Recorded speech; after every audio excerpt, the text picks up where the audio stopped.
یہ طالبان کون ہے، کہاں سے آ گئے ہیں؟ کوئی 30 سال پہلے تو ان کا کوئی تذکرہ نہیں تھا۔ ہاں، افغانستان میں طالب علموں کو طالبان کہہ دیا جاتا تھا، اس پہلو سے تو وہ موجود تھے، لیکن طالبان ایک سیاسی یا عسکری قوت کی حیثیت سے کیسے منظر پر آئے؟ اس کے لیے ذرا سرسری سے آپ کو جائزہ لینا ہوگا افغانستان کی تاریخ کے پچھلے 30-35 سالوں۔ افغانستان میں آپ کو معلوم ہے کئی سو سال سے ایک بادشاہی نظام چل رہا تھا، اور اکثر و بیشتر بڑا اطمینان کے ساتھ چل رہا تھا، امن کے ساتھ چل رہا تھا۔ اگرچہ افغانستان کے جو دیہی علاقے تھے ان میں رہنے والوں کی جو اکثریت، عظیم اکثریت ہے، وہ بڑی شدید مذہبی انداز کی تھی۔ نماز، روزہ اور اس پردہ، حجاب، یہ ان کے کلچر میں شامل ہے۔ یوں سمجھیے کہ یہ مذہب ہونے کا پہلو بعد میں آتا ہے، ان کے کلچر کا جز ہے۔ لیکن یہ ہے کہ جو بڑے شہر تھے، خاص طور پر کابل، وہ پوری طرح ویسٹرنائز ہو چکا تھا بادشاہ کے نظام کے تحت۔ جب شاہ ظاہر شاہ آئے تھے ایک دفعہ پاکستان، ان کے ساتھ ان کی بیگم بھی تھی بلکہ، اور وہ سکرٹ پہنے ہوئے تھے، ٹانگیں ان کی ننگی تھی، تو لوگ بڑے حیران ہوئے تھے، افغانستان، افغان بادشاہ کی بیگم جو ہے، افغان ملکہ اس لباس میں۔ لیکن واقعہ یہی ہے کہ کابل جو ہے پورے طور پر ویسٹرنائز تھا، اکثر و بیشتر وہاں پہ جو لوگ نچلے طبقات میں تھے ان کے اندر ظاہر بات ہے کہ مذہب کا وہ جو کلچر ہے ان کا وہ موجود تھا۔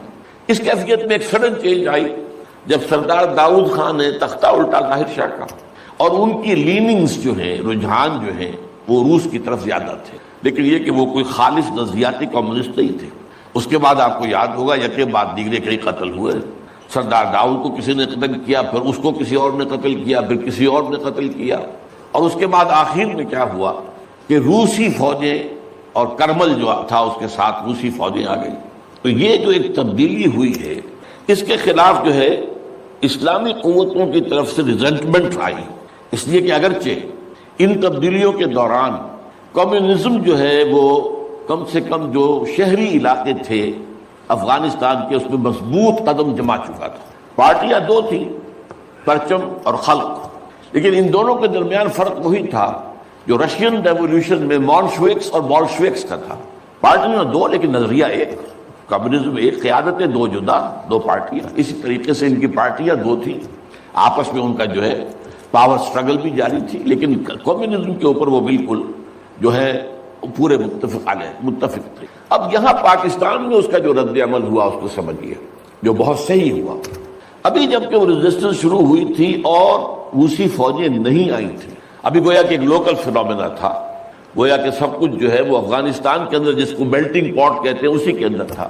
تو اس وقت بھی ظاہر بات ہے کہ کمیونزم کے خلاف مسلمانوں کے اندر اور مذہبی مزاج کے لوگوں کے اندر ایک رد عمل شروع ہوا، ریزسٹنس شروع ہوا، اور ان میں خاص طور پر کالجوں اور یونیورسٹیوں کے طلباء کا حصہ بہت زیادہ تھا۔ یہ لوگ جو ہیں یا تو جماعت اسلامی کے زیر اثر تھے، اور یا زیادہ تر جو ہے الاخوان المسلمون کے زیر اثر تھے۔ انہی کے لیڈروں میں حکمت یار تھے، گل مدین حکمت یار، انہی میں احمد شاہ مسعود، اور ان دونوں کی بڑی گہری دوستی تھی، بہت گہرے ایک دوسرے کے ساتھ یہ گویا کہ کامریڈز تھے اور ساتھی تھے۔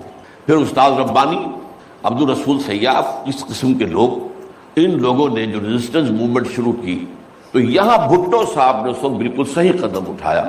ان میں سے بعض لوگوں کو دعوت دی، وہ آئے دارالحکومت میں، بھٹو صاحب کے مہمان رہے، ان کی پیٹھ تھپ کی کہ ٹھیک ہے کرو کوشش، اور یقیناً کچھ نہ کچھ جو ہے انہیں مدد بھی دی ہوگی، لیکن یہ اس کے بارے میں مجھے معلوم کچھ نہیں ہے۔ اندازہ ہے کہ جب بلایا ہے، پیٹھ تھپ کی ہے، اس لیے کہ ظاہر بات ہے ان کو معلوم تھا یہ کہ اگر جو ہے یہاں پر کمیونزم آ گیا اور خاص طور پر روس اگر قابض ہو گیا تو پھر اس کا اگلا قدم پاکستان ہے۔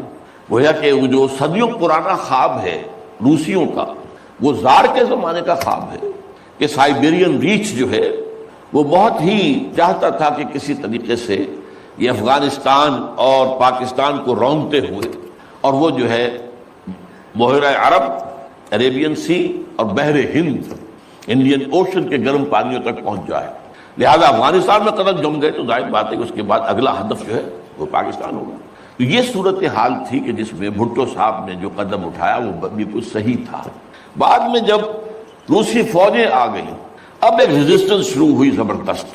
ان میں سب سے پہلے ریزسٹنس جو ہے وہ در حقیقت جو جہاد شروع ہوا ہے وہ جہاد فی سبیل الحریت تھا۔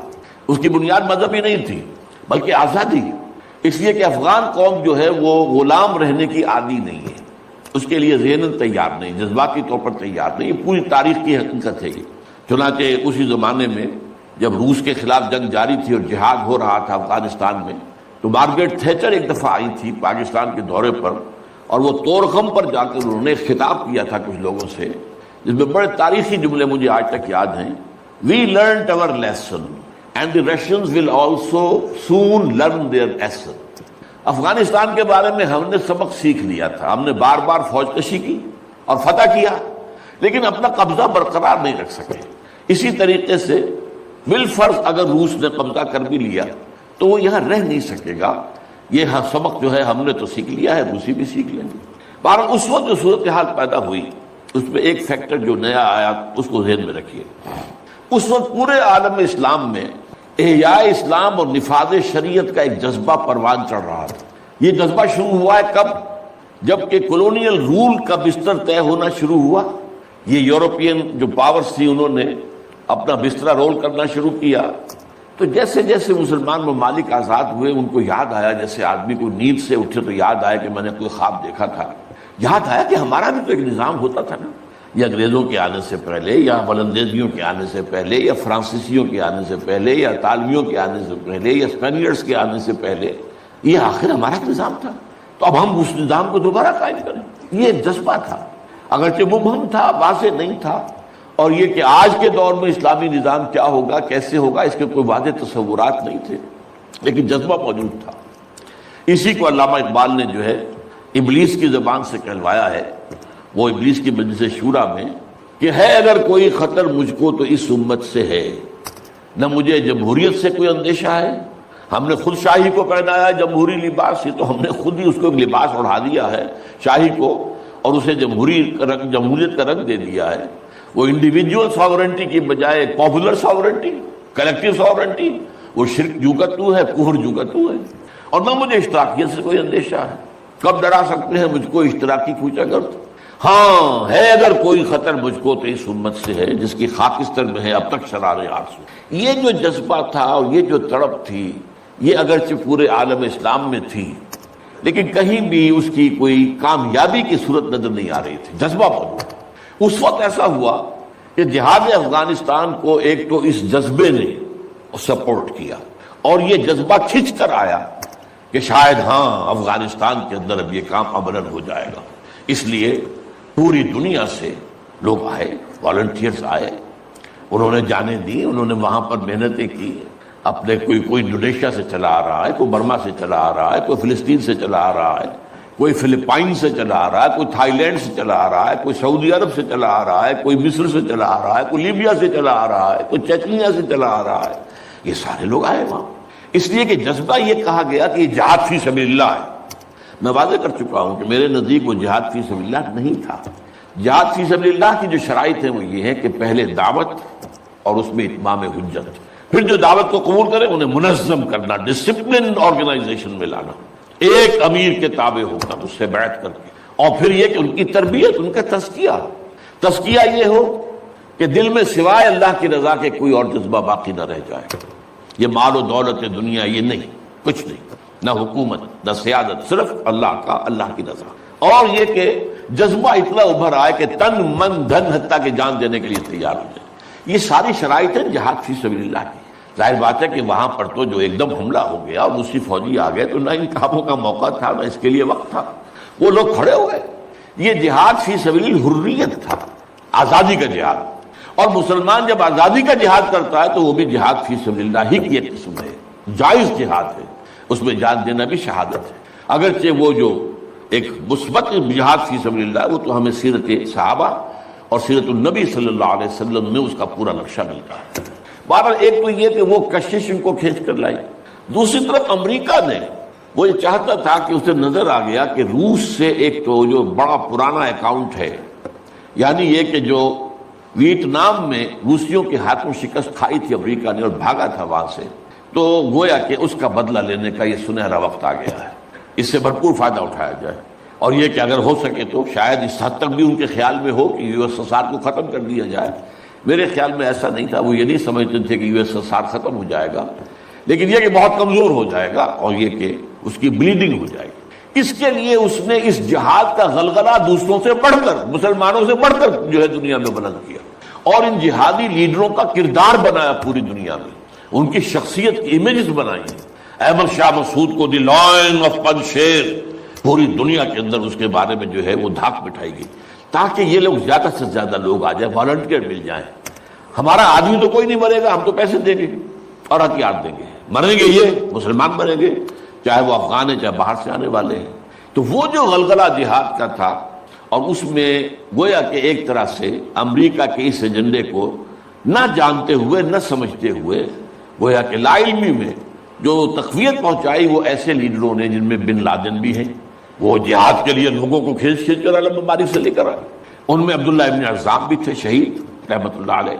انہی میں عمر عبد الرحمن ہے، جس وقت امریکہ کی جیل میں پڑے ہوئے۔ یہ سب لوگ کیا تھے؟ جہاد کے نام پر دنیا سے لوگوں کو لے کر آ رہے تھے، اور اس میں گویا کہ نہ جانتے ہوئے، ان نوئنگلی، وہ امریکہ کے آلہ کار بن رہے تھے۔ بہرحال اس میں نتیجہ جو نکلا، مجاہدین جب مجاہدین کو فتح ہو گئی، ظاہر بات ہے اس میں دونوں فیکٹرز ان میں رکھیے، صرف مجاہدین کی سرفروشی اور جاں فشانی نہیں، امریکہ کے ہتھیار نے یقیناً اس میں ایک بڑا ڈیسائسو رول پلے کیا، خصوصاً تازہ ترین ہتھیار سٹنگر میزائل، جسے دنیا جانتی نہیں تھی، وہ دے دیا۔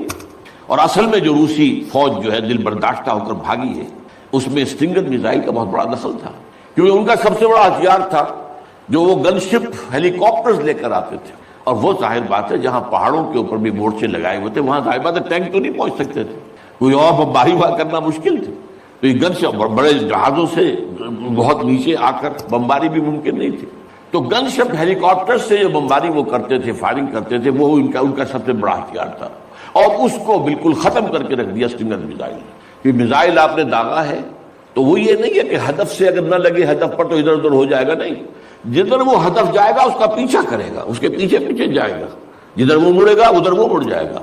دلمال کفر ہے سودار، جیسے وہ کفر جو ہے جو رخ موڑ لے تم بھی رخ موڑ لو، اور وہ تباہ کر دیتا تھا کلسی پہ۔ تو یہ بہرحال جو بھی شکست ہوئی روس کو اور وہاں سے وہ چلا گیا، تو اس کے بعد امریکہ بھی فوری طور پر وہاں سے غائب ہو گیا۔